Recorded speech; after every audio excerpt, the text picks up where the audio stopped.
આપણી પરંપરા રહી છે, મુખ્ય ખુરશી પર બેઠેલા વ્યક્તિઓએ જ્યારે પણ કોઈ ઘટના ઘટે છે ત્યારે નૈતિક જવાબદારી સ્વીકારીને રાજીનામું આપ્યા છે. કેમ ભાજપમાંથી કોઈના પેટનું પાણી હલતું નથી? ખરા અર્થમાં નૈતિક જવાબદારી પણ સ્વીકારવી જોઈએ. પરંતુ પોલીસની આઈબી બ્રાન્ચનું તો કામ આ રીતે લોકોની સુરક્ષામાં તો થવા દેતા નથી, પરંતુ ઇન્ટેલિજન્સ બ્રાન્ચને અમારી વિરોધ પક્ષની, પત્રકારોની, ઉદ્યોગપતિઓની એની જાસૂસી કરવા માટે બેફામ ઉપયોગ આઈબીનો થાય છે.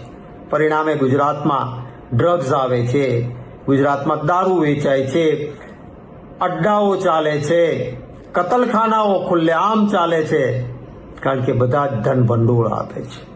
ખૂબ કરુણ ઘટના છે. હું મારી પરિવાર પ્રત્યે સાંત્વના જગાવું છું અને ગુજરાત પ્રદેશ કોંગ્રેસ સમિતિના પ્રમુખ શ્રી અમિતભાઈ ચાવડા સાથે ચર્ચા કરી છે.